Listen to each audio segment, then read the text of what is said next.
340 paddler, blah, blah, blah. Yeah, welcome to everyone out there. This is 340 Paddler or Chris Lidke, however you care to look at me. If someone can get me a luchador type mask with the black face and two blue squares for eyes, that'd be fantastic. I swear I'll wear it on the river. Anyway, we are here for MR340 Live, talking about training and racing. And we have a number of guests. First of all, myself, I have 7 finishes for the 340. Yes, this is really my bedroom. Yes, my wife hasn't divorced me yet over it. And yes, that's a giant map of the Missouri River behind me. So I have 7 finishes, 4 sub 50s, somewhere in there. Then we have our other panelists, starting just sort of in order on my screen. We have Eric Pikey with a 2020 finish of 62 hours. Good finish. He's representing sort of the general pack finisher, a little bit on the fast side, but that works for us. Then we have Salli O'Donnell, who has a remarkable record. In 2017, she was the 2nd solo boat, the 1st solo female. Last year, she had to pull out at mile 285 for an injury, but at the time she was running as the 1st solo boat. Had Joe Mann been out there, she might have been slightly ahead of him, but he was on the Kraken. We'll get to him in a second. And then she's also been the 7th solo, 1st solo woman at the Texas Water Safari, and then 2nd solo, 1st solo woman at the Great Alabama 650. Looks like she's done that a couple of times. So fantastic work there. And then the man, the myth, the legend. It is said that he hasn't actually peed on the river. It is said that Joe Mann doesn't actually touch the water, rather floating on the backs of well-trained carp. Yes, the man, the myth, the legend, with 6 or 7 sub 50 finishes, course record, everything else, Joe Mann. Thanks, Chris. Thank you very much. And it's not the course record. It's not the course record yet. Okay, that's still on the bucket list, but thank you. We'll get there.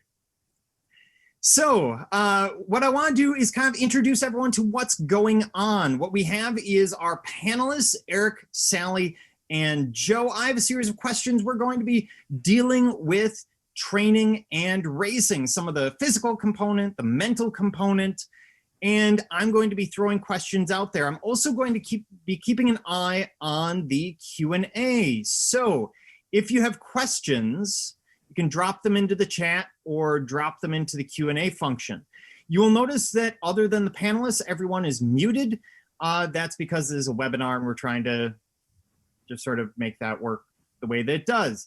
If you're on YouTube Live, you can drop a question into the chat, and I believe Steve from River Relief is going to be watching that. So that should take care of what's going on. Otherwise, yeah. That was a quick introduction. Apparently I should cut down on the coffee. Let's move into what we're dealing with. So while we were chatting before we got started, Eric was asking, Joe, how do you train?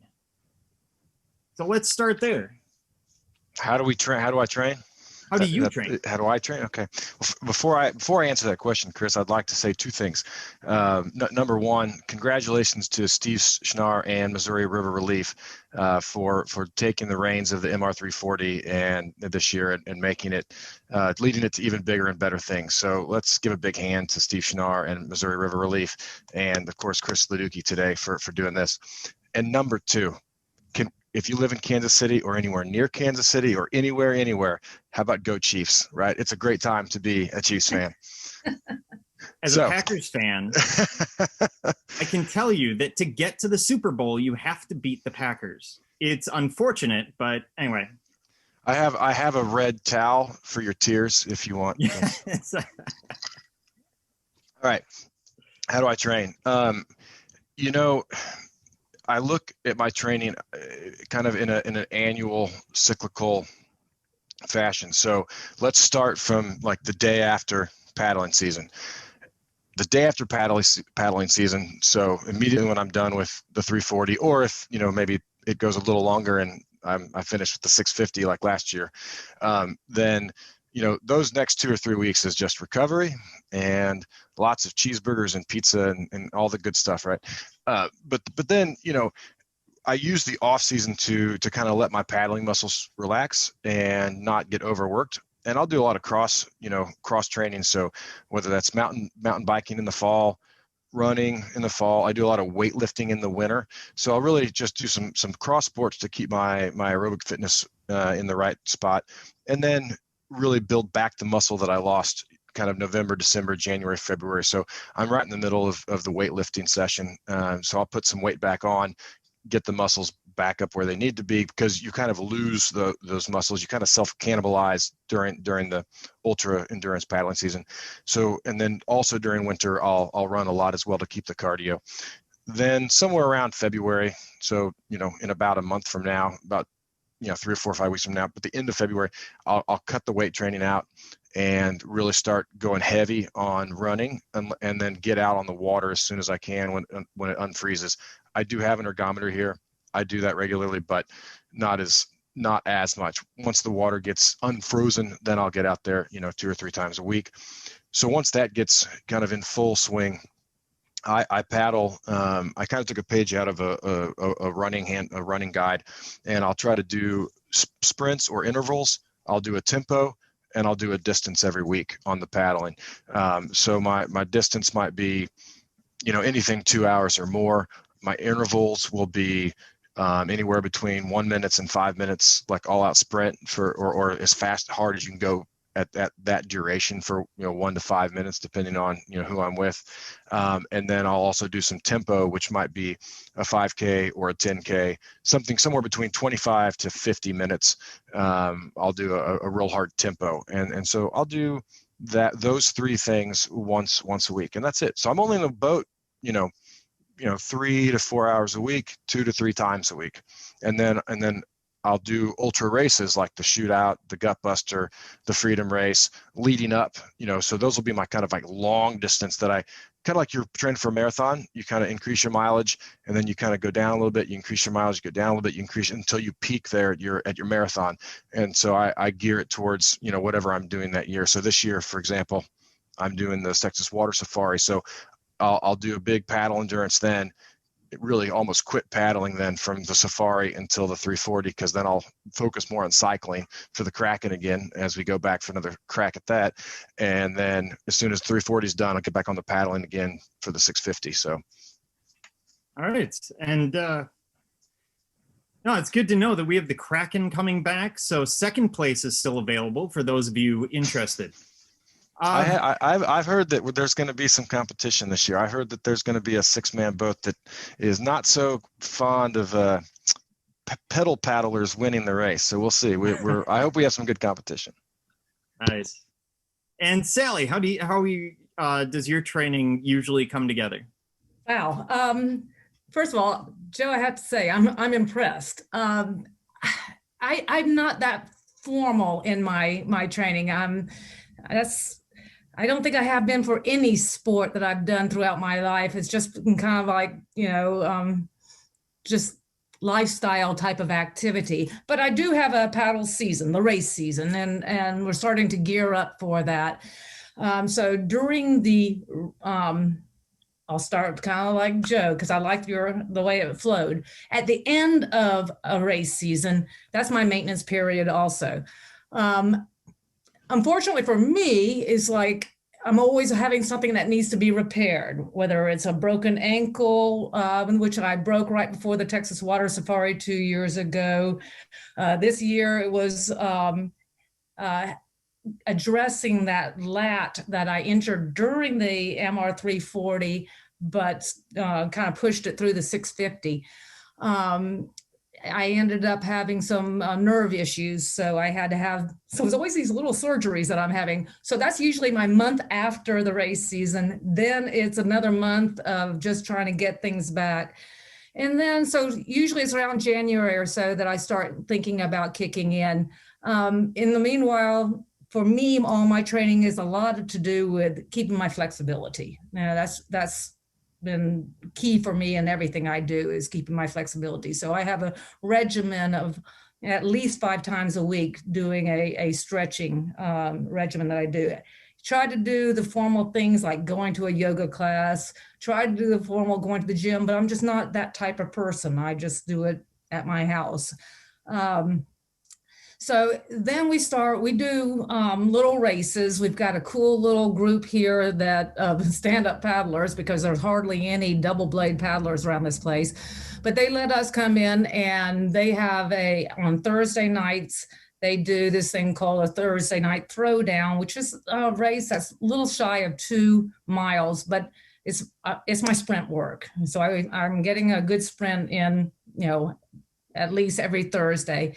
And then, my training on the water besides that is, I'll do like an hour to 2 hours of just, I push it with my husband. Mike is a really good trainer. And so he really focuses on my technique. And so he pushes me. So I'm trying to keep up with him all the time, and he's helping me with my form.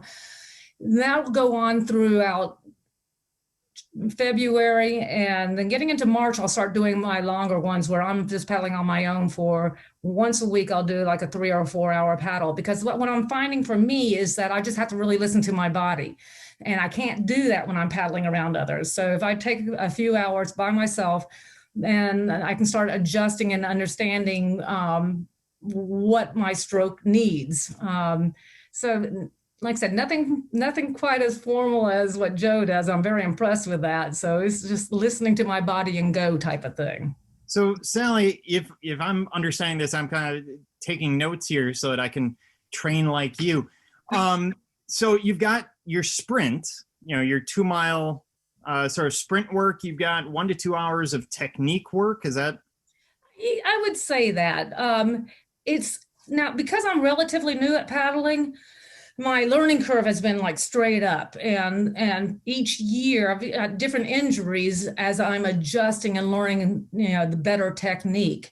I started out by blowing out my forearms, then I've learned. Not required of rookie paddlers. Huh? Not required of rookie paddlers. Try not to. Yeah, really. I've done it too. Yeah, my first year. Yeah, and so what I found out for me, one thing was, keeping my wrist neutral, and then also I used to have a feather in my on my paddles, but I now paddle neutral, so there's no rotation and everything, and I've learned more to use my torso and just frame. So it's just, there's a lot of just listening to the nuances of my body. And tweaking, and Mike has such a very good eye for technique. He studies the YouTube stuff, and he knows how to coach me. I'm very coachable, which is fortunate for me. So he'll coach me, and I'll make my adjustments, and then I apply them on my longer paddles, and then I'll come back and talk with him, and say what I feel and don't, and tell him what I think I should do, and then we kind of come to an agreement, and then it's been, so far it's been pretty successful. At least every year it's a different muscle group that I'm tearing up. And I just saw a question come across. Salli and Joe, what do you mean by blowing out your forearm? Okay. It actually, you start feeling the pain. For me, I would feel on top of my wrist and everything. And it was just a pressure. And I don't know if it was because I had my, when I was paddling, I didn't have a neutral, it's called neutral wrist. It was the torque or whatever. You start building up pressure, and the next thing you know, it gets very painful, and it starts blowing up. It swells huge. At the end of the 2017 MR340, I was in a sling because I actually had to splint it starting at New Haven. New Haven seems to be my critical point. Anyway, I had to splint it at New Haven, so I did the last 55 miles with a splint. This past year, it was my right lat that blew out and I had to pull out at New Haven. But, yeah, if you put your hand, your fingers on top of your wrist, so like right there, here's the bump, here's your bump of your wrist, right? Put it kind of toward the inside of your body, right here. And if you move your hand up and down, you can feel it. You can feel the tendon moving back and forth as it pulls your hand back and forth as you do this. And so when you say the feather, right, I had the same problem. I had a very strong feather, and so one of my hands was constantly doing this. Yes. And this just exactly the same, very painful, swole up. I had to go to the doctor and get anti-inflammatories and some steroids because it was so flared up. So I reduced my feather now to like 12 or 15 degrees. It's very, very small. Not sprinters in the Olympics will have a 60-degree feather, but I keep mine at like 10 to 12 because I don't want that to happen again. I think when you're doing endurance racing, right, hours and hours, days and days, you have to think about all these little things that pile up, the straws that pile up finally break the camel's back on some of these body issues and maintenance issues, Absolutely. And you're exactly right. It's that tendon right on the thumb side. Mm-hmm. And it will squeak if it gets so tight, and painful one, squeak and everything. Same thing. I had to have the anti-inflam shots, and I've got the hand and upper limb doctor on speed call because it's like I'm coming in. And I just want to kind of move ahead to Eric and get Eric's training for his 340. Sorry, I just want to kind of absolutely keep things rolling. Well, if Salli said hers wasn't as formal as Joe's, I'll say mine is probably not as formal as Salli's. I was actually, when I started training for the 340, I had actually already been working with a personal trainer, writing programs and I was sort of putting a half speed effort into it. So I didn't really get serious about training until May. And it was pretty informal. I spoke with my trainer. I first started studying paddle techniques and what kind of muscle groups are required for a proper paddle form. Been manufacturing my whole life and studied a lot about repetitive injury. And I think that helped me a lot, knowing that different ergonomic issues could cause injury. So I actually did a little studying on a proper paddle techniques, again, because I was completely new to the sport and I'm not an athlete of any kind otherwise. So it was pretty much all new to me. But my trainer obviously did some research as well. And we agreed that cutting weight was a big part of my training because I am a big guy. I think I was 255 when I started training for the 340 and lost about 30 pounds for that. So it was a lot of, I'd get 2 workouts a week from him for the week. And then on the weekend, if I was paddling, I would use that as my workout for the weekend, or I would do a third workout base. And it was usually some sort of a mixed cardio deal where it was very informal. He might text me, go find a hill and run up and down that hill, sprint intervals for 30 minutes. I mean, it was a lot of variety. That was a key part for me. I tend to do better with stuff that keeps my interest peaked. So every week I was getting something new. Didn't know what I would be doing. It might be a little bit of weight training. It might be something that looked more like CrossFit or some sort of a Tabata workout. But it was usually 30 to 45. 30 would be maybe a little on the light end. Maybe 45 minutes to an hour twice a week, and then it once more on the weekend. And then of course controlling my nutrition was a big part of it. But that's pretty much most of what I did for training. It was very, very low. By way of comparison to our other panelists, it was not at all intense. Well, it's kind of funny because I'm seeing some parallels between all three of you.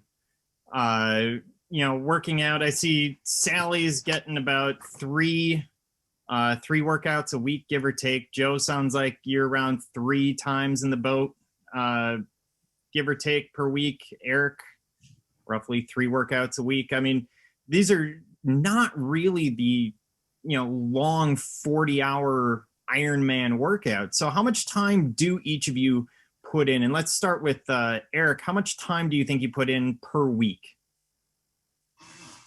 Raw time, I would say, again, depending on if I was going on a long paddle, anywhere from 3 to 7 hours, minimum of 3 hours, at least 5 hours total for the week if I wasn't paddling. And then if I was paddling, obviously, depending on the distance, it might be more than that. Let's say 3 to 5. Okay. Sally? It depends on where I am in the training cycle, which, like I said, that's No. Well, Joe, if you want to jump in. until Sally gets back from frozen land. Oh, there she is. what's that? You were back. frozen for just a second there. Oh, okay. Once again, chilly down here in Florida. But normally coming up when I'm into the race season, I am on the water or training, I would say at least 15 hours a week at the very least, because I do try to get in a few hours. I try to get in at least 1 hour as I'm coming up to the long races, at least an hour, almost every day, but at least 6 days a week. Because for me, the most important thing is making sure that my hands stay tough. And so it doesn't have to be a hard paddle. I just need to have the paddle in my hand for about an hour, almost every day. So it's rare if I have any blisters when I do these races. So that does make my hours of training a little bit more, but it's not hard training. It's just keeping kind of in shape. So you're doing probably you said about 15 hours a week, give or take? I would say easily at least 10 to 12 paddling. And then of course I'm always doing my stretches and push-ups and stuff like that. So all right, it's about right. Joe? I mean, I try to do something. Let's put it this way. You guys both said, well, I'm not as structured as Joe. That's ideal, right? There's real life that comes into play. So there'll be some weeks if I'm traveling for work where, I might be lucky if I get a 5K in. But before the world of COVID, right, when I used to travel quite often. So that's the ideal goal and aim. And sometimes you hit those weeks and sometimes you don't, right? Because there's real life. And but as far as, how many times I get out, I typically try to exercise every day but 1 or 2, right? So ideally I like to do 5 or 6 days a week of some kind of exercise all throughout the year. But there's weeks where I won't do a single day if it's just I'm doing a remodeling project in the house. I'm like, you know what, I just don't need to do it this week, or I'm traveling for work. But ideally I like to. But I don't do a lot of paddling hours, not as much as you think. But I first did the MR340 in 2007. And so if you look at, and I did tons of training back then. The first couple of years I was doing 5 hours a week, 6 hours a week, 10 hours a week of paddling. And then I moved to Texas. I learned from a lot of guys down there, and just, talked more and kind of made my own program. And now it's like, I just don't think I need it. I've got probably 3,000 or 4,000 hours of paddling of muscle memory built up in my body over the last 14, 15 years. So, I think, for me, 3 or 4 hours a week in the boat is enough. Someone said, I always remember this, someone said in Texas, I think it was West Hansen, said, if you train long and slow, you're going to race long and slow. You'll do better race, doing tempos and intervals and sprints 3 times a week for an hour or 2 at a time. And then once a month, do a big race that's 3 hours long or 4 hours long or 5 hours long. You don't need to do a 5-hour session every single week unless you're brand new. And then you want to do that not just for your muscles, but for everything. You want to know how your butt's going to sit in the boat the right way, because that's worse than anything else. For me anyways, is I'm like Ryan Slebos always calls me the princess and the pea, trying to find the right seat cushions and make sure, all that stuff, all the little stuff, which I know you'll have another section on later, Chris. We'll talk about boat rigging and gear and all that stuff. But, you need to figure all that stuff out and get all dialed in on your boat. But, I've done that for 14 years, so I don't need to do that anymore. I know all that. Now it's just making sure my fitness level is exactly where I want it to be and peak at the right time.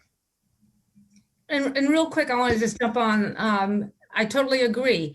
I found when I was forced to take a break between the MR340 and the Alabama 650 this year, when I was rehabbing my lat, that I I just did a very little bit of train up back on the water before the 650. It was the best race I've had. So Mike and I have talked about that perhaps I am putting too much time in by doing those weekly 5 hours and stuff like that. So that is something that, and I'm glad you brought that up, that we're going to be looking at pulling back on. And then the other thing is, you said work, remodeling a house. I always consider, long sessions of raking the yard, great for the hands, great for your endurance, great for handling monotony, Shovel, go shovel something. You got it, exactly. Not a problem in Wisconsin right now. No, it's interesting because a lot of times you get the idea that, hey, you need to put in 15 hours, 20 hours, whatever it is per week, like an Ironman. Or I come back to some of my run training, even in high school, cross country and track, and you'd put in, 60 hours a week or 60 miles a week. 60 hours a week would be a lot. 60, 90 miles a week for a 5K. And it's kind of interesting that no one seems to be doing that. We don't seem to be doing the long miles all the time. So how many of you do, and maybe I'm going back to the River Miles forums, but Joe, I know you probably remember this, people posting all the time, hey, I'm doing a 50 miler this weekend and next weekend and the following weekend. Is that maybe too much? I don't think it's too much. Just remember that, your ultimate goal is, it depends on what your goals are. I mean, so, and it depends on what level you're at now. I mean, so like I said, you may want to spend more time in the boat if you want to get comfortable, familiar, whether that's in a mindset, or just comfortable physically in your boat, and you want to have the experience of boat time. It's kind of like driving a car. I mean, in some ways, you're going to become a better driver as you age, hopefully, because you'll just do it more, and so you'll have more experiences, more instances, more times you've been, in a certain situation where you say to yourself, oh, I know to turn my wheels this way than that way. I know to pump the brakes. Right. Whereas, that's why teenagers are high risk, higher risk on insurance. So I think, if you want to spend time on the boat to get familiar with your boat and get familiar with the river, that's fine. But I think once you get to that threshold of, okay, I don't need to spend more time in my boat for the boat's sake. I don't need to spend more time on the river for the river's sake. I mean, I don't go on the Missouri River at all. I have not trained on the Missouri River since 2008. I moved to Texas in 2008. I moved to Denmark in 2011. I moved back to Kansas City in 2014. And since I've been back, I don't train on the Missouri River unless it's a race that I go do, like the Freedom Race or the Shootout Race or something like that. I just don't need to because I know the river so well because I've done the MR340 15 times. But if you want familiarity with the river, go to the river. Otherwise, just get on some water and do what's, convenient for you. Balance it with your life, Okay. And go ahead. No, I had a similar experience to what Joe talked about on a sort of a macro level within one season. Because I only have the one season, but I started out and I would paddle every weekend. Are you guys with me? Yes. Okay, thought I froze there. I would paddle every weekend because I would go out on a training run and I would identify some issue with how my body fit with the boat, some pain, my seat, etc. And I would make a change and I would feel compelled to go test that change. And so I was doing a lot more training, but initially when I first started, but then when I got closer to the race and I was doing longer and longer runs, it was actually a friend that told me, he said, marathoners, they don't run marathons to train, they do sprint intervals. And I mean, that seemed to make sense. I've never run a marathon. I'm not any kind of athlete, but once I got familiar with the river and how to navigate it and how to paddle and how my boat and gear needed to be rigged out, I started doing shorter training runs. I went shorter and got longer to a point where I felt comfortable on a 100 mile down from Jeff City. And then it was like, okay, let's just go out and do some sprints for 30 miles. And it worked really well. Only in the 340 do you hear the term sprints for 30 miles. So what would you tell, and I'll start with Salli on this one. What would you tell a rookie coming in who, for example, hasn't started training, just signed up for the race, has the best of intentions, but here we are at the end of January. What do you do? Okay. Boy, that's first you want to find somebody that if you can, that knows a little bit about paddling, so that when you go out and try different boats, try to have the ability to try different boats before you just buy your boat and get in it. You have somebody that can talk to you about how it's supposed to feel. I know when I first started out in 2012, I didn't know how a boat was supposed to fit. I started out in a sea kayak, and I ended up buying something that I was swimming in. It was such a high volume vessel, but I had no idea how it was supposed to feel. I loved it. It treated me well. I got a lot of miles in it. But if I had somebody that could just kind of tell me what I was supposed to be experiencing, that would have saved me a lot. I went through a lot of different boats and gear and stuff like that. Eric, we talked about this earlier, or you were talking about this earlier. At the beginning, you just go through a lot of different gear and boats until you figure out what works for you. So if you could get with somebody that has some experience, absolutely, that would be the way to go, just to kind of help you get a leg up. And then it is just getting out there. I think at the start, you just have to get a lot of miles in to know how it feels for you and know how to adjust. I'll just kind of leave it there as a start. And Eric, what would you suggest? Eric's on mute. You're muted, Eric.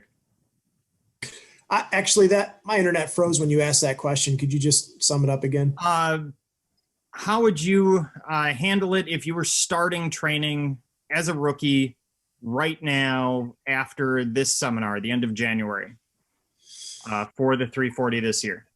Well, research was a big component for me because I wasn't an athlete and I knew nothing about paddle sports. I read the book. I watched all your videos. And that really gave me a baseline for a target. I found out that it was how important your core strength is for it. So and I know it sounds counterintuitive because it's not exactly training per se, but learning about the sport and what's required sort of guided and directed my training. So I really would start there. If you don't already know that stuff, many of our participants probably already know that stuff, but I didn't coming in. So I had to learn a lot. I think Salli mentioned that there's this just really, really steep learning curve in the beginning. And then once you got that base knowledge, then just start somewhere, just get started. I'm kind of a procrastinator. So it was the first few weeks were difficult for me to get into a routine of working out. So it may not be perfect in the beginning, but get started. That would be my advice to a brand new person. All right. And Joe? Yeah. So I think it's like you said, you need to kind of understand, kind of maybe write down what your goals are and say to yourself, okay, where do I want to finish, and understand kind of, I always look at it this way. Anything you're doing, any project you're doing, where are we starting from? Where are we today? Where do we want to get to? And how are we going to get there? Right. So it's a simple, it's how I approach things in life, work, business, sports. So where are we today? Where do we want to go? And how are we going to get there? So what are your goals? What are your fitness levels today? How much knowledge do you have? And then how do you bridge that gap? And so, brand new, I know this, full disclosure, I started Midwest Paddle Racing so that I could make races so we could prepare for the MR340 when I was living in Denmark. And I was like, I'm just going to make races so that when I come back for the summer, I can train hard with folks, right, and compete. And that's where it started. But this will be our 10th year. And I would say come to races, come to some of these smaller races. We build them up throughout. So whether, it's the Gutbusters, Charlie Lockwood's, but there's the Gutbuster, then there's the Mean Lamine, then there's the Shootout, then there's the Freedom Race. And they're spaced out, about 3 or 4 weeks apart. And they grow in distance, in time, to kind of help folks get ready for the 340. So I would say go there and you're going to be able to talk to a lot of folks that have done a lot, other folks that are kind of learning as well. And at the finish line, where we're all sitting around eating hot dogs and watching folks come in on the race, then you can learn, real fast while we got it here. I know we've got a few questions that came in. I'm just going to whip through these really fast. I wrote them down. No, So Wayne Lockyer, you said why 12 degrees? That just seemed like the right feather for me. play with it how you like, and that's it. Shannon had asked about diet. I think we'll talk about that later, Chris. Tyler and Julie, you guys ask about braces and wraps on your arms. I mean, you heard Salli talk about that. I mean, I try to make sure that I don't get into the situation where I need to do something like that. So it's about figuring it out ahead of time. I know it's not a great answer, but that's what I would say. Pat had asked about, what kind of weight training I do in the winter. I like circuit training. I always do circuit training. So I don't do legs day and shoulder day or back day or chest day or bicep. I just do a circuit. I do a circuit every time, and I'll do it 2 or 3 times a week. And I'll do a quick, a quick circuit, about 15 or 18 exercises, and I switch them up every now and then, but it'll encompass the entire body. And then in between my circuits, I'll jump on the ergometer, and I'll do 20 or 30 minutes on the ergometer. So it's a 2-hour session, and I jump in there in between those circuit liftings. Andrew asked about wedding rings. I take mine off every time. I never paddle with a wedding ring, but A-Dog always paddles with his wedding ring. In fact, he took a pair of grips and squeezed his ring so it's an oblong shape, so it never comes off his hand. I don't know how he does that, because I would have blisters coming around my wedding ring if I didn't do that. But don't lose it. Take it off at the house. Don't take it off as I did in 2018 and forget at the starting line and take it off and put it in my car. And then after 18 years of marriage, I lost my wedding ring that year. This is a new one. And Tiffany asked about support crew. I think we'll talk about that later as well. So we still have diet and support crew on the answers that are unasked yet.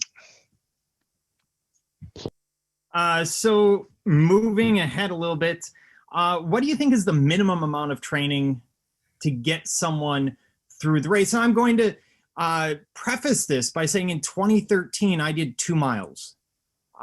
There's a story behind that. 2012, I had done the race. 2013, I went out to buy a boat 5 days before the 340. I hadn't trained at all. And I decided in the hour it took me to drive from Madison home to go ahead and try and race. And those 2 miles were trying to make sure I could stay upright in the boat. But the QCC 700 was a great boat at the time. And I managed to get through it, but it was 76 hours and it hurt. It was rough. What do you think is the minimum for a rookie to not die on the course? Who do you want to target? Oh, let's start with Joe.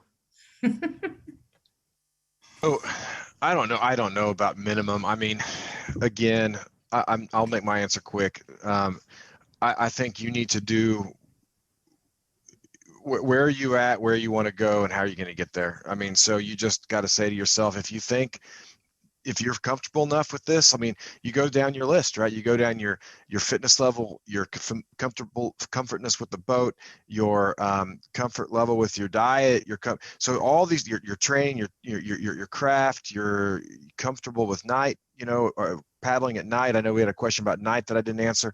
So, what are you comfortable with on all these things? And then you just say, okay, check that off or not check that off. Well, then I need to go do that. So if you say to yourself, I'm comfortable with all these things, where's your gap? What do you need to make sure you cover? Where do you need to make sure you improve? I mean, fitness level is always one, but again, if your goal is to finish the race, it's not to win the race, then you can probably get by with doing 2 hours every Saturday and calling it good in a canoe with your buddy. I mean, honestly, right? Yeah.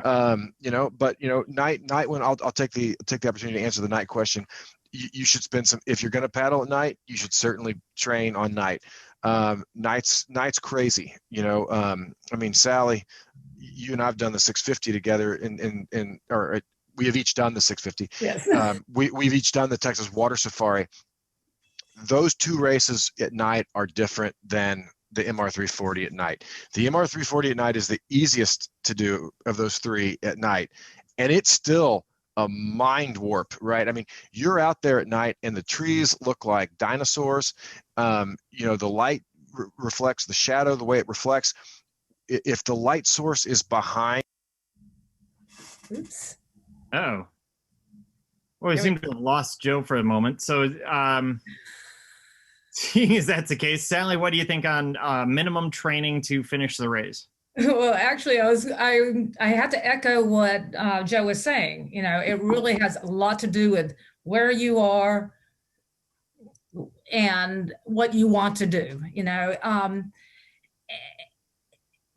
as long as as long as you do this, the prep and everything enough, whether it's raking the yard or whatever, just trying to toughen up your hands, you know, I would say just you could do it as short as a few hours a week, but it's all about making sure your body's ready. I mean, the one thing that I have found in my, my short career is that it is, as long as I can keep my skin integrity in shape, as long as nothing gets breached, then I can do almost anything, even with the blown out wrists and the lat did, that was the only one that actually made me pull out of a race.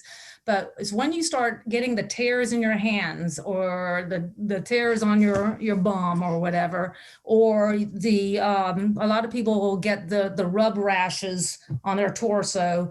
That's when you start having issues that could stop your race. Maybe not the MR340 because it's relatively short, but those are the things that I think are the most important to train or prepare for when you do these types of races. All right. So. And Eric? Well, I forget where I got the advice, and it may very well have been one of your videos, but somebody said to me that you should try to get at least on a couple of 50-mile races or 50-mile stretches underneath your belt. I think that actually might have been in one of your videos. And that's what I shot for. And I was able to do it. So I would say at least a couple of 50-mile training runs, preferably one of those being at night. And then if you can do one really long day, maybe I did a Jeff City down, and I felt pretty confident after that. Okay. Real quick, I'll just throw one other thing in. What I find that works the best, especially if you have minimal time for training, is training in a race environment, whether it's an actual race or a virtual race that has a certain time frame, because it will make you get out there no matter what the weather conditions are and the water conditions are. And most people, well, I'll just speak for myself. If I'm just going out to train, if it's a yucky day, I was like, I'll do it later. So I don't get the experience of the bad conditions. So if your time to train is minimum, try to put it in a race environment. We started during this COVID stuff. We have a little racing Facebook page called 10th Life Kayaking, and we put out that, we're doing it now, just once a month, we set up a virtual race. It's usually a 48-hour window that we establish, and we give, like right now, we're just doing like either a 3-mile course or a 6-mile course. That's some portion of a loop, wherein wherever you start is where you finish. How you want to do that, back and forth 50 times or one time, but it has made those who participate in, they appreciate it because, they said weather was rotten, would never have gotten out there, but boy, it was great. I learned a lot. So if your time is minimal for training, try to put it in some sort of a race environment so that it forces you to work conditions that you normally wouldn't do, and you get a bigger bang for your buck. Yeah, and I see a question here that kind of plays into what we're dealing with. I see Joe's trying to come back on here. Do you have to, or can you build an aerobic base with fast intervals, or should you have a base before trying to get into intervals, assuming everything else is worked out? Assuming everything, like the boat and the gear is all worked out. Do you need the aerobic base before you get into intervals, or do you believe that you can just jump straight into intervals? I think you can jump straight in, because that's the beauty of intervals, is you can customize them to what your abilities are at the time. Maybe you can only sprint for 30 seconds and then rest for a minute, and then build up from there, 45 seconds of sprint and then a rest, and you can shorten your rest. And so you can really customize it to whatever level you're at, which is essentially what you're going to do to build your base anyway. So I don't know why you couldn't build your base in the boat. Absolutely. Salli? I agree wholeheartedly with you, Eric. And by the way, I disagree when you have said a couple of times you're not an athlete. You are. You've got the mentality. You know it. So I agree with you wholeheartedly. I do think that by doing interval type of training or sprint work helps you build that aerobic base. So it doesn't have to be one leads into the other. Joe? We're talking about whether you need an aerobic base to get into intervals, or just jump straight into intervals from rookie level or from zero? Yeah, no, I don't think that you need to have too much of an aerobic base. Depending on, like I said, where you start from. Just know that doing intervals is hard, right?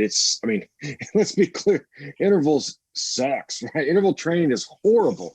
It's the worst thing. Your muscles are on fire, your lungs are on fire. It's not fun at all. And there is always a higher chance to some degree for injury when you do intervals. So I would say, like, you need to make sure that you're, aware of that, and make sure you ease yourself in a little bit, just in regards to, I wouldn't want to see anybody get injured, So I want to change it up just a little bit. We've been dealing with a lot of physical training, and of course that's very important, but how do you prepare for the last 100 miles? Let's start with Eric on this one. Well, my longest training run was from Jefferson City in, which is 110 miles. So I really didn't have any. I focused so much of my attention on that first day into Glasgow that I figured if I had to just float down from Jeff City, I'd make it. So I didn't put a lot of thought into how I would finish that last 100 miles. But what I found when the race actually happened, I hit Jeff City, and I hit Herman rather, Jeff City, excuse me. And I left there, Jeff City, at like 4 a.m. I was feeling pretty good. I was feeling sound. And so I just really, where I kind of reserved in the beginning of the race, I went as hard as I could, but I didn't want to go so hard that I gassed out before the end of the race. I figured, Jeff City was the last 100 miles was a home stretch. So at this point, I didn't feel like I was in danger of gassing out, and I was able to just really up the effort a little bit. And as I got closer to the finish line, that effect even compounded to where Herman was a big marker for me. I jettisoned some of my extra weight that I didn't feel like I was going to need, and hit it even harder. And then when I hit Klondike, I thought, wow, I've got enough time. I could really literally float down from here and still make my goal. And so there was no reason not to leave it all in the river. And I just went as hard as I could for the last 30 miles. And I think I wound up shaving off like 2 hours of my time, on that day, just with that philosophy of, hey, you've made it this far. You're going to finish. You're going to be okay. No reason not to up the effort to your maximum effort at this point. Whereas I was afraid to do that in the beginning, because if I maxed out too early and didn't have enough steam to finish, I could potentially be dropped out for that. So that was kind of my philosophy of the last 100 miles. Salli, how do you train for the last 100 miles? To be honest, I really don't. I'm kind of a one-speed gal, and so it's all in once I get my base up, whatever that is, that's kind of what I am. I'm not a particularly fast paddler, but I'm a consistent paddler. And so for me, it's so mental. And so I know I go point to point to point. So I'm always playing, very simple math in my head. I know that, Herman is X number of miles down the way. The time is this. I start doing, how many paddle strokes will that be for me to go, an hour or this hour, so it's just mental. But I never look at much longer than just what the next stop is. And I just don't look at big chunks. Okay. Joe? Yeah, so Washington to me is kind of the point. New Haven and Washington, kind of somewhere in that area, is where I tell myself, okay, here we lay it all on the line now. And like Eric said, whatever, you don't need anything else anymore. You need whatever is the minimum required things you need, water, food, etc. But I like to, it's to me, the last 40 or 50 miles is riding the knife's edge of the red line, so don't blow up, but you better be just right on that red line. That's what I try to do, and so yeah, I'll push it really hard. And I typically, with 3 hours left to go, I'll drink very minimal and I'll eat nothing, and I'll just go and lay it all out at that point, but you've got, but I've done it both ways, where I feel like I've pushed too hard and then I've bonked or crashed, an hour before the finish, and said, oh, and then you're limping in and trying to recover, or oh man, I could have gone a little harder. So I think over the last couple of years, I've started dialing, but that's not something. I mean, that's something that you only know. You listen to your body, like Salli said. You listen to your body, and you just ride that line. But it takes time to understand that. So I think for someone, it's their first or second or third year, and you're trying to get better at it, I would say, whatever your goals are, you can always push yourself a little harder at the end, because you know that you're close. And so it's kind of when the horse sees the barn, they run a little faster. But I would say just, don't go too hard. Ride that red line. Okay.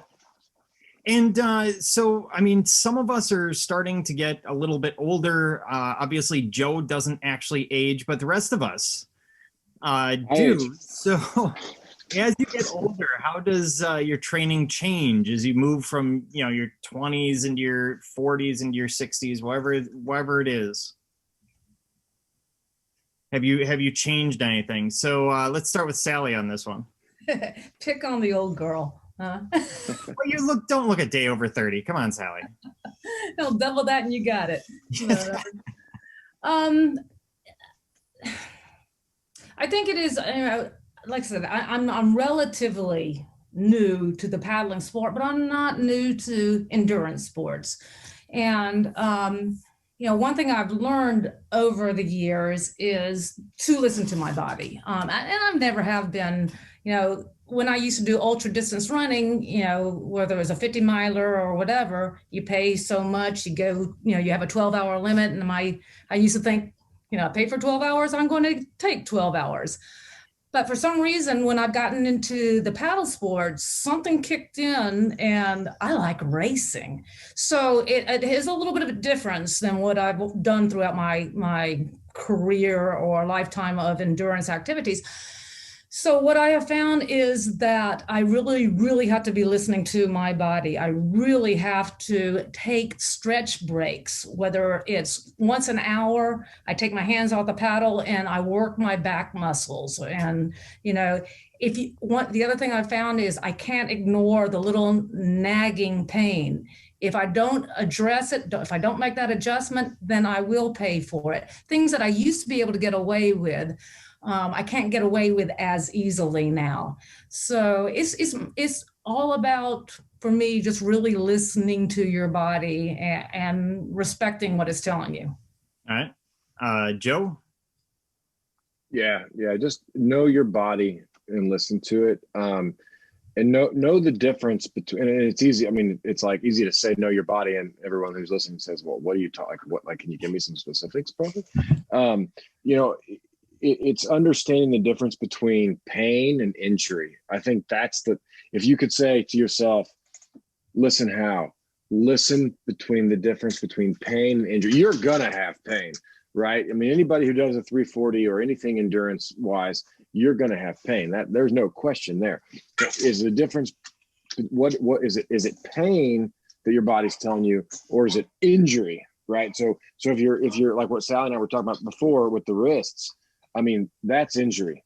I've done the race 15 times. I've finished 14. The only time I pulled out of the MR340 was 2019, and which was last year, 18 months ago. And it was because these started flaring up again on me. And it's because I wore gloves and I hadn't trained with gloves, because until the MR340 happened in 2009, in November, it wasn't cold enough to need gloves. And then all of a sudden the weather just changed 3 weeks before the race and I hadn't trained in gloves. Well, having 3 millimeters, of thickness in here, all of a sudden your paddle shaft, your grip becomes different. And now this all just blew up on me again. And I knew when I got to Franklin Island, I said, you know, I'm going to hurt myself if I continue. And it was the hardest thing to do, to pull out. You know, and I did. I had to. I knew I had to. But I mean, it's like, oh, I've got some chafed skin. Yeah, it's horrible, but it's not going to cause me effects. I mean, I'm just going to have to grin and bear it, you know. So I think that's the biggest thing I would say is, you know, listen, you know. All right. And Eric, anything to add to that one? Can you give me the question again? I lost you for a second. Basically, as you get older, have you done anything to change your training at all? Well, this was my first one, but yeah, I would echo the same thing. I thought at my age, I'm 46 years old, and I'm heavy set going in. I said I really need to pay attention to potential injury. I had a number of problems with tailbone pain, piriformis pain, and I like Salli said, I've found some stretches that were a game changer. And so, yeah, as soon as I would start to feel that ache, I would, well, initially I decided to do them at stops, but then I even figured out my boat was stable enough that I could do the stretch in the boat. And that was remarkable. So yeah, just watching those early warning signs and don't try to overdo it would be my only advice. All right. Similar to what Salli and Joe said. Okay. And looking at the questions coming in, I know I may have forgotten to mention earlier, we will look at the questions towards the end here. We have time for a Q&A, so we will get to that, not forgetting about you. So I want to change gears a little bit and talk about mental training and how to deal with sort of unique things that come up in the 340. So how do you prepare for the boredom and the dark times, as I tend to refer to them, on the 340? And we'll start with, I think we'll start with Eric this time around. Well, I wasn't in the group of what I would call more elite racers, so the time wasn't as critical for me. So I had music out there, so I would occasionally goof with my music. I was texting friends and family that were checking on me with the Race Owl app. That was a huge time suck. It really was. I lost an hour just to texting and playing on my phone when I should have been paddling. And you know how text messages are. You text and you sit down and you start paddling and somebody texts you and then you're up down with the paddle. So if I wanted to shave off time, that'd probably be one of my first things to do is put my phone down and stop texting. But that helped me with the boredom. It really did. And it helped me with the dark times. I had friends cheering me on and like, you know, hey, this is so fun. I'm watching you on Race Out, and hey, it looked like a barge just passed you, and we'd talk and we'd chat. So particularly in the first day, you're with a lot of racers. So there's really wasn't a lot of boredom. I'm a friendly guy. I like getting to know people. So you're talking and you're interacting with people. But as people in the field start to spread out, I wasn't even really alone until like the third day. And I spent a good portion of the third day paddling by myself. But yeah, I had my music, I had my phone, and I didn't experience a lot of the darkness that I hear people talk about. I was a little disappointed. I never hallucinated. I was kind of looking forward to that and seeing what that would be like, but it never happened to me. So the long training run really helped. Doing 100+ miles in a training run, really, you kind of get a feel for what that's going to be like to bottom out and keep going. So yeah, I don't know that I experienced this because I think because I wasn't going at it so intensely until that last 100 miles, I don't think I experienced it the way a lot of people did. All right. Joe, how do you deal with boredom, the dark times, that sort of thing? So boredom, I do math. I do math in my head the whole time. So I have a GPS, but I actually have two GPSs. So I use two Garmin eTrex 20s or 20X or whatever. And one will have my line on it, and one will have my dashboard, my odometer, my miles, my moving to average, all that stuff. So, and because I used to have one, and then I got tired of having to stop paddling to switch between the two. So I have two now. And then, but I also have a split chart that I keep laminated in the boat with me. And I'll just sit there and do math in my head. I'll do, okay, my average miles an hour is this from the last, mile marker I saw to the next mile, or from the last ramp to the next ramp. What do I need to be right now? What does my speed need to be right now? If I want to make my average this, so I can make my overall average this. And so I just play those numbers in my head the whole time. And sometimes I'm, brain dead and I forget like even what I was adding together anymore. And that's okay, because then I'll just start over again. So that's kind of how I do the boredom. I hate music during the race because it'll put me to sleep. Doesn't matter if it's like Metallica or something. It doesn't matter how heavy it is or hard it is. I'll still fall asleep. So I don't listen to music. But as far as like the dark times, like the downtime, I've said this before. It's almost like your body will convince your mind to convince you to quit the race, right? Like it's like almost like a crack addict or a drug addict who like there's always a justification to quit the race, right? Oh, I'm such a horrible father. I should spend more time with my kids. I should just quit the race and go home to them right now. Or oh, this is ridiculous. Why am I doing this? Like there's no reason for this. Like I should just go like take a class and be a better professional or something, right? So there's always like some reason why your mind will start to force you to want to quit. And you just have to like take that pain and usually it's pain is the root of that, right? You're like, this is horrible. Take it, lock it in the box, put it in the closet, lock the door, and just move on. And as far as hallucinating and stuff, yeah, Eric, I'm the same as you. I've never hallucinated ever, but there are times, and I started to say this before my computer shut down. I'm really sorry. I've never had that happen before. The computer just completely died, so I don't know what happened, but now I'm back. At nighttime, it's tough to understand distance. When you have like light behind like the bank, so if the moon's over here and it's shining down this way, you can see the edge of the bank. You can see where the water meets the trees or the mud or whatever. But if the moon's behind that, all that is black.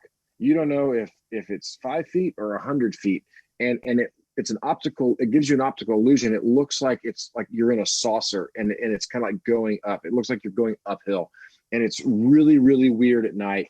And your eyes will start to, anybody else here, I'm sure of the participants listening, Johnny Ortiz, I know you and I've talked about this. When you're coming to a bridge at night on the Missouri River, sometimes it looks like you're paddling almost to the edge of an infinity pool, and you're going to drop off the edge. Like because you can't see the night. And so the sky, you can't see the horizon beyond the bridge. And so as you're coming to it, you'll say to yourself, I'm going to paddle off a cliff. This looks like a waterfall. Like I'm going to go straight off a waterfall. And you just have to tell yourself, there are no waterfalls on the Missouri River, right? You'll see a twig in the you'll be like, oh, there's an alligator's head or a snake, or like there's no alligators in the Missouri River. Like, so you have to make your common sense. Like you have to like have a conversation, like it's almost like a Golem in Lord of the Rings, Smeagol, right? Like having the bipolar conversation with himself. You have to say, no, that's not an alligator. No, that's not a waterfall. And you just have to make yourself really force yourself to understand that that's not possible, and to push on. All right. And Salli, boredom, dark times? I also, I'm always doing math. Absolutely. And, as Joe was saying, it's all about average speed, or can I pick up, I always have to have a watch so I can see, the actual digital time and everything. So, I'll start right at the beginning of a minute, and then I'll count how many strokes. And then I was like, okay. And then what was my distance? Okay. So then if I did that, how many times do I have to do that to get a mile? And so then I'll do that count of my paddle strokes, and then I'll look, did I go a mile? So just always nonstop doing stuff like that. As you go further into the race, the simplest of math becomes very complicated, and then I have to start all over. Like, where the heck was I going with that thought? So that does take a lot of my time. And the other thing is, I won't listen to music either. But I do sing a lot. That's one of the nice things about being by myself is I sing a lot. I don't know the lyrics. I can't carry a tune in a bucket, but it's fun. I'm always singing or talking. So if I'm quiet, it's because I'm doing the math. Sometimes I mutter the math, but usually, I do that quiet. So I rarely have the dark times. The only time I have the dark times, the only time I've ever had the dark times, like during the nighttime, was my first Alabama 650, where I had a huge blister on my bottom, and therefore I couldn't rotate, I couldn't move, I was more stationary. And I got this on the very first day, and without having that motion, my night times got really, really hard. It was the weirdest thing. I didn't know, is this just an age thing? It kind of threw me for a loop, and it was my last big race of the 2019 season. So I didn't know. So I was kind of concerned how I handled 2020. And I found out, though, that it was just because I was so immobile. So movement, I always think, I keep that technique in mind and everything like that. And it kind of keeps me going through. So that's it in a nutshell, big nutshell. And we're starting to get towards question and answer, but I see Joe's walked away. How do you guys use racing for training? Specifically, I want to give Joe a chance to plug his race series again. Freedom Race, which I generally come down to, but then, the shootout, the Mean Lamine, etc. So how do you use your racing for training? Yeah, so I like you said, I typically do the small races as build-ups and lead-ups to the big race, right? And thanks for allowing me to have the plug. But no, I mean, when we created Midwest Paddle Racing, that's exactly what it was for. And since then, we've grown to 5 races now. Three are kind of, which is the Mean Lamine, the shootout, and the Freedom Race. But they are, they are geared in both distance and time, apart. So 3 or 4 weeks apart, a couple hours. The Mean Lamine's about 2 or 3 hours. The shootout's about 4 or 5 hours, and the Freedom Race is about 6 or 7 hours. So we try to gear that up to help folks prepare for the MR340. And not only do you get time on the river and time to train, but you also get to see other folks and discuss, and ask questions and learn. And I've never met a better group of folks than Midwest paddlers. I mean, it just seems like everybody is willing to answer questions and talk. And I mean, when I was, 15 years ago when I started, there was no races. I mean, the MR340, I mean, Scott, when he started this race, had this vision. This is why we're all here, so hats off to him and his vision, and kudos. And this is amazing, right? And now the MR340 is one of the National Geographic's top 100 adventures, in the United States. So that's amazing. And Joe, to follow up a little bit, Freedom is typically 3 to 4 weeks prior to the 340. Do you do any training between Freedom and the 340? Do you just kind of? Yeah. No. So we'll like, so for me personally, I'll do the Freedom Race, and that'll kind of be like your peak of training before you taper to the MR340. So I always wait for Scott and now Steve to announce, what date the MR340 is going to be. And then I work the Midwest Paddle Racing schedule backwards from there. So I'll say, okay, we're going to do somewhere between 3 to 3.5 weeks before the MR340. We'll do the Freedom Race. Then I go about 5 weeks before that, and then 3 or 4 or 5 weeks before that. And that's where we put those races. All right. Salli, how do you use racing for training? Well, I'm in the Panhandle of Florida, and we don't have a lot of long races or big races or even moderate size races. We've got a lot of little sprint races with stand-up paddle boards is basically it. But no, there is a real cool group called the Florida Competition Paddlers Association. They're more down in lower Florida, but they put on every 2 or 3 weeks, they have a race or an event, to get together. And they can be up to about 10, 11 mile type of races, which I try to do those if I can. But I don't really like I said, I just kind of do my training, and I do my virtual races that, this past year has shown me how to do that. To go lead up to like the water safari. So that'll be kind of like my first milestone. And then, from between the water safari, well, actually you had the marathon, which is something like just a 31 or 32 mile race, about 5 weeks prior to the water safari. So, that's kind of, the stepping stones to that. Then I have a little bit of a lull before the 340, and then a little bit of quite a long lull between the 340 and the 650. So once again, I'll go back to just, I'm just doing sprint work and interval training. We don't have like the Midwest paddling series or anything like that, or what they have over in Texas, unfortunately here. Maybe we can get it going. And Eric, how'd you use racing for training? Eric? You're muted. There you go. Or you're frozen. Who, me? Yeah. Oh, I'm sorry. Was it my turn to answer? Yeah. Okay. So yeah, I did freeze for a second there, but I heard the question. So I was actually really excited about the race series that Joe puts on. I had intended to do the Freedom Shootout or the Freedom Race, but a scheduling conflict prevented me from doing that. So I just had to do another long run on my own. But I was able to do the shootout, and it was really helpful. I mean, it was cut short this year. I think Lexington was closed due to flooding. So I think we got out at Fort Osage. Right. So it was only like, about a 30-mile run. But I mean, just the experience of getting out into the finish where at the starting point at call point and taking off. I mean, gosh, man, we got there late. And that was part of the experience. We got there late, and so I'm rushing and I'm throwing gear in my boat, and I hadn't really had a time to set it up.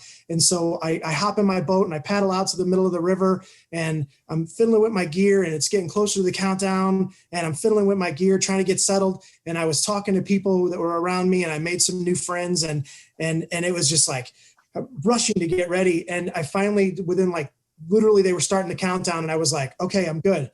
And I take a breath, and the guy next to me says, you're in the front of the field and you're facing the wrong way, right?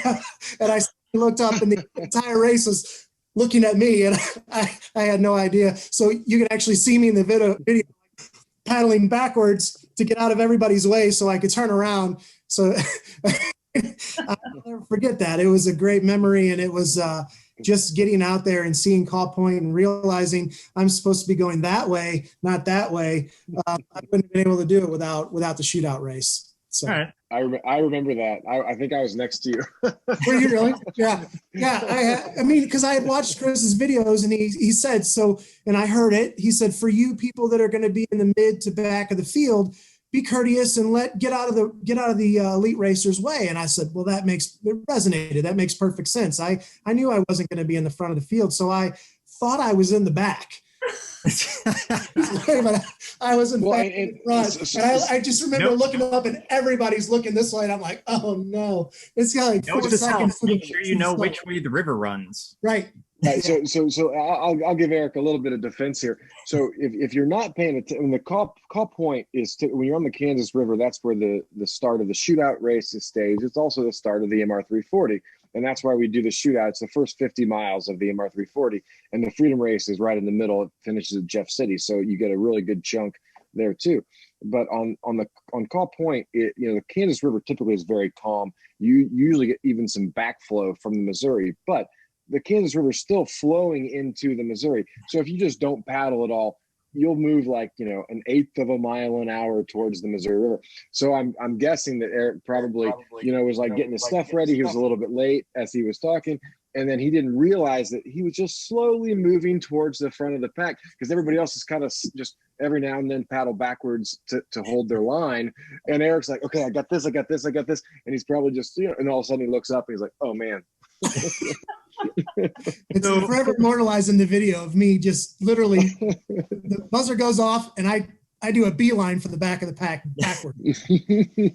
Oh well. So what I want to do is cover a couple of quick bases. If you go on 340 on the 340 forums, rivermiles.com. I have posted a bunch of training material there. There's a packet that's now available from Science of Paddling, which is a endurance-based training program that he put together. That's Sean Burke, and guy's last name is Olson, his partner up in Michigan. I also put up there my training for 2012 all the way through 2018. What have I done and the results? And I think I put one more program up there.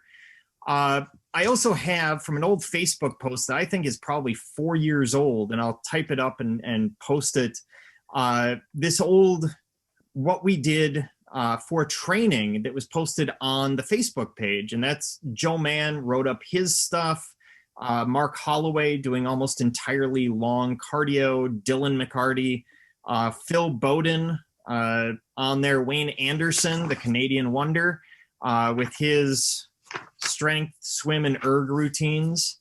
So I'll try and get this up as well for people who are interested. So what I want to do now is get into some of these questions. So from Tiffany, do your other senses kick into high gear when you're paddling at night? For example, hearing. Joe, Sally? I mean, yeah, I think so. Yeah. Yeah, you want to be aware of that because you'll hear water rushing around things. I think that's the sound that I hear most, or I listen for most, is to hear water rushing around something. On the Missouri River, you'll hear it on a wing dike. You'll hear it on a buoy or a bridge piling, and you realize it sounds a lot louder at night than maybe it did in the day. And so yeah, you do have some other senses pick up because your eyes let go, and but I think at the end of the day, you need to balance it more with ears and eyes than in the daytime. You just rely on your eyes. Yeah. Sally, Eric, anything to add to that? Yeah, I didn't play music at night. I just didn't feel comfortable with that because you can't. Yeah. And Yeah. for me, what I'm finding is, or what I found is, I totally agree about you definitely have to be listening for those different sounds and everything, but lights. I try my best to go, I don't use lights. And I make sure that I have my GPS where I can reach it so I can dim the screen, because that screen becomes really bright at night. So you want to dim it down so you don't ruin your night vision. So I love going without lights, and whenever I happen to get around somebody with lights, I try my best to get away from that person. And I'll tell you, that was really hard on the Texas Water Safari because they've got those big old things, But I do much better if I can just let my night vision do its work. Certainly, let me jump because that's a safety issue. So I feel very strongly about that. Let me jump in on that. I agree with you, Sally. On the MR340 especially, you should let your night vision take over. Don't worry about lights, seriously. And if you can get a flashlight in your boat, there are times you're going to need to see something in your boat because you need to grab a food or a drink or go to the bathroom or whatever. Get a red light. Exactly. So but don't turn on big lights because the MR340 is always scheduled during the full moon, and so typically you can see quite well, and it's better to let your eyes adjust. So don't turn on big bright lights, and just have a very small glow stick down by your feet or something, to almost like the glow of a vehicle. If you have a car that has those little fancy lights on the bottom, something like that, like that's really fine. But otherwise, don't do lights. Yeah. Let's see. From Judy, have you ever run into logs or other debris at night? I think we all have.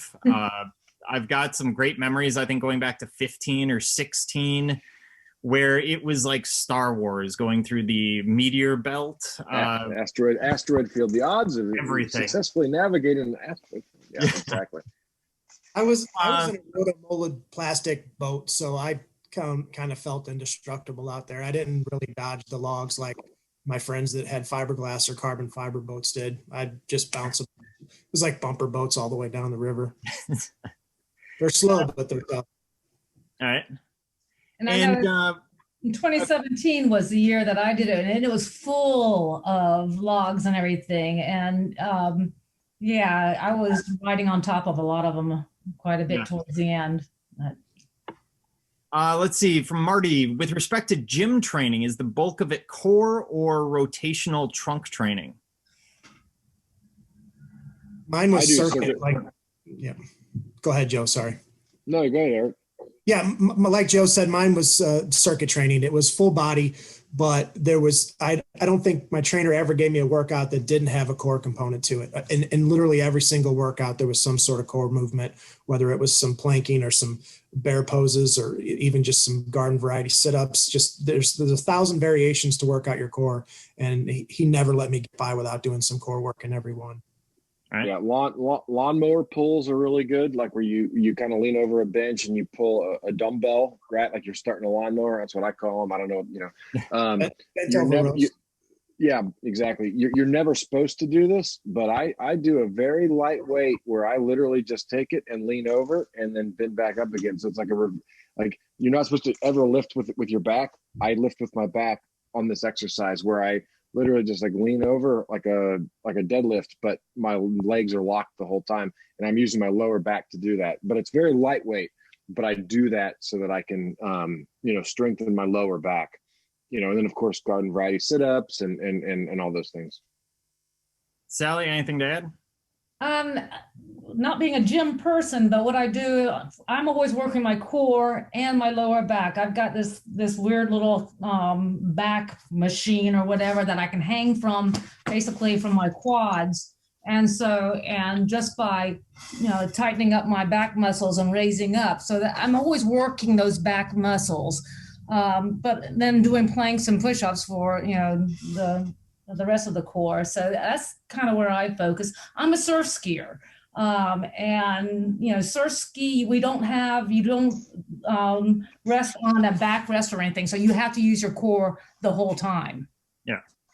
Yeah. And when your core gets tired, and this was my discovery, was that I when my training runs got longer, all of a sudden I started experiencing really bad tailbone pain.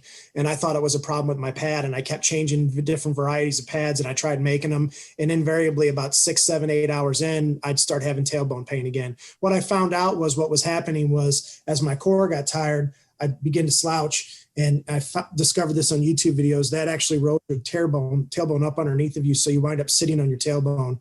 And the secret was more of an ergonomic one, was sit that seat way up, because that way when your core eventually gets tired, because it will, that'll keep you more in that upright position and keep you off your tailbone. And it made all the difference in the world.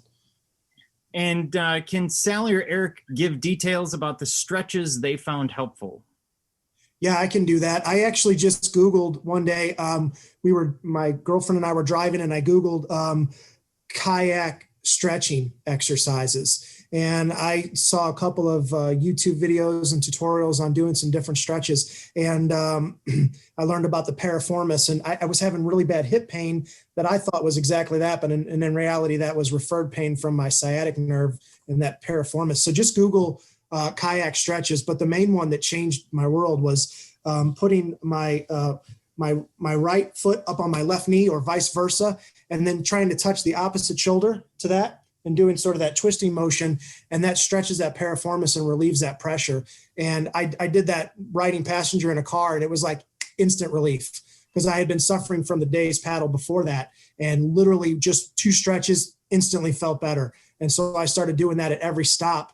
And then it got to a point where I realized I could lift one foot out of my cockpit, I could put it in my lap, and I could do that same stretch, and I could get off that and just give that a minute of relief. And that was really the only one I had to do, but there were like 6 or 7 of them that were specifically for kayakers. And Salli? Very similar to Eric, maybe a little bit more basic, sit on the floor, straddle your legs, lay, flat as you can be, hold it for a little over a minute. Then do the same thing towards your right leg, same time toward your left leg, and then bring your legs together. So, but you hold them as far as you can. And I always do them for over a minute. Actually, for some reason, I do it for 70 seconds. And then I do a couple sets of those. I do those every day. The other thing I find is because I'm always sit erect, very upright and everything. And I've learned that I've got to keep my shoulders down. And when I'm paddling, it's my back muscles, my upper back muscles that start to get pretty tight. So by just kind of putting my arms up as a goalpost and squeezing my shoulder blades together, and then just bringing the elbows down to my side, it just works those muscles down the back. And I just do that a couple of times, and that's kind of loosens me up as I go. So I do that during my race. That's about the only time I take my hands off the paddle, because I get most of my nutrition through a tube. So my hands are always on the paddle, but then I start maybe just for about a minute every hour, I will do a quick little stretch. Mm-hmm. And I've got a question here from Alex. Eric, did you have a time goal going into your first race or just a finish? I did. I when I first signed up, I said, well, all I want to do is finished. And then as I got a little closer and more training runs and doing more math, I set a goal at 70 hours before the race, up to the race, starting the race, first day, 70 hours. As long as I'm under 70 hours, I'll be satisfied. But then as I began to do a little more math on day two, I really thought, man, I think I can do 65. And so it was hard to do the math when I hit Jeff City. Oh, Eric, you're glitching a little bit. That's what Jeff City will do to you. Yeah. Based on my pace. And I left there at 4 a.m. and I wound up beating it. I set a goal, changed the goal, and then beat the goal. I hit 62 and a half hours. And so I was really pleased with it. I felt like that was really a respectable time for a guy my size in my boat for a first time paddler. I was really happy with it. So yeah, and I got a goal. Yeah. And I've got a question from Shannon Robinson. What time frame do you train with the same diet that you use during the 340? So when do you start using the nutrition that you're going to use in the 340? I don't want to get into big nutrition. Yeah. I do. So for me personally, I do those types of nutrition on my races. So like once a month, right? So if I'm really competing hard, really going for it, but again, so I'll do it like, 3 or 4 times that year leading up to it, every 3 or 4 weeks, Okay. Because, but again, I've done this for 12 or 15 years now. So I think if your heart rate is going to stay above 100 and if you're really competing hard and your heart rate's between 100 120 the whole race, then you need to get really comfortable and familiar with what you're going to use. Yep. Otherwise you can eat some regular food and supplement it. Right. And so, yeah, I would say it kind of depends on where your goals are and how high your heart rate's going to be, because that's going to depend what you want to eat. Right. Yeah. And I think eating regular food is just fine. I really do. Right. Some people don't, but I do. I mean, I can't just eat liquid diets. Salli, kudos to you. But if I don't have like a Subway sandwich or something in between, like I've got to have something that fills me up, And Salli? I will use I do a liquid nutrition type of thing. It's a powder mix that I do.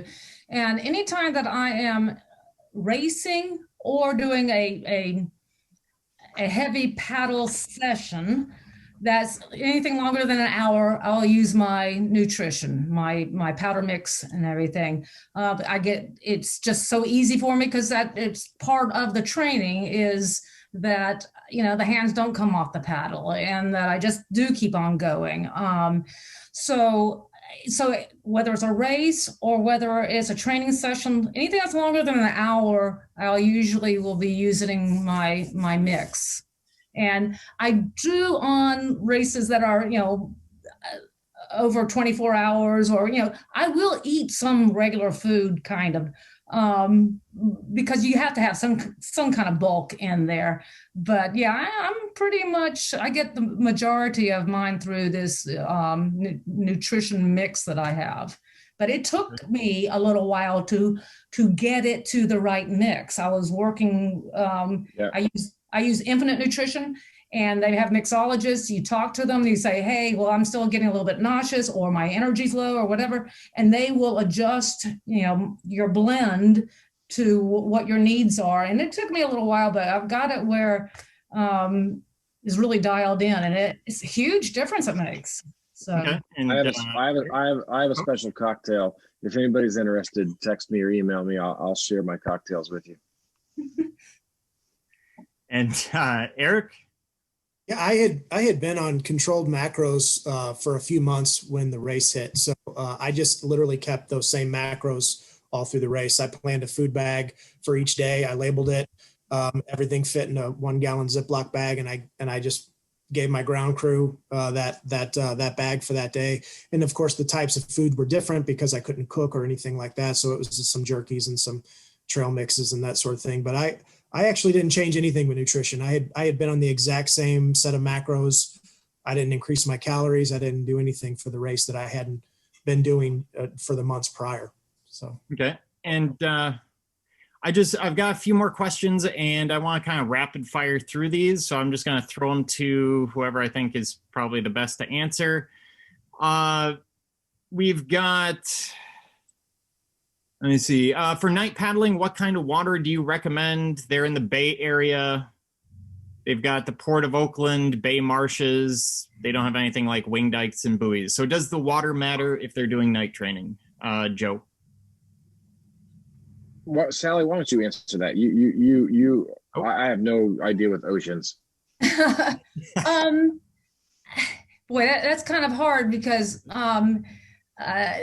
night training, like I said, if you can be in a place where you're not around a lot of the lights from cities and towns, or that type of thing, so you can get used to what your night vision is. I would suggest maybe go up and down the coast. Maybe go up and down the coast, so you get an idea on both sides, right? Like on your left and right. Well, what I do, here we have so many. We're not just on the coast. We've got bays, we've got rivers, we've got, we have a lot of different types of waterways around here. So I can get totally away from civilization for hours with my paddling. So I don't have the issues with just having to do just the coast. That's fun though, but it's also a lot of light out there too. Yeah, so basically, if you can get out at night somewhere, it's better than nothing. Yep. The only thing I'd say is just try to find a place where you don't have a lot of noises, because you don't have a lot of noises on the MR340 at night. You do when you come through some of the, like Jeff City, if you came through that at night, you might hear some, but for the most part,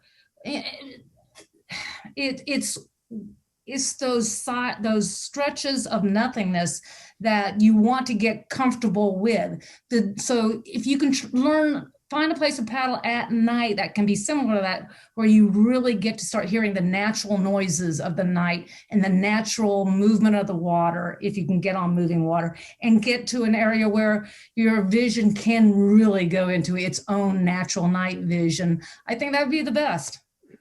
Right. And from a visual standpoint, learn like how your eyes can play tricks on you when you've got light coming from one direction or the other direction. Very true. And then from Matthew on YouTube, raced twice, both times the middle 3 fingers on the right hand went numb for 6 months. How can they prevent this? Loosen up on the paddle.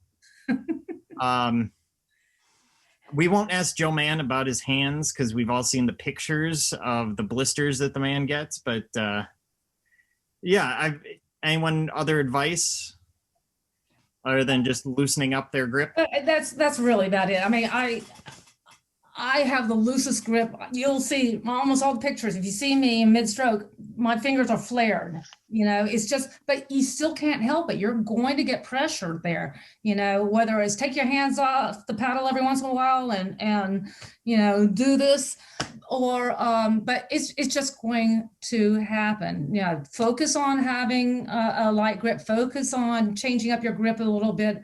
But I lose my pinky nails once or twice every year. Yeah. Every year. Yeah, absolutely. All right. So this kind of brings an end to things because we're right about 5:36, so we've run over a little bit. But if you have further questions, if you post them to the Facebook page for the 340, I'm sure we can get answers for you. I'll jump on there later.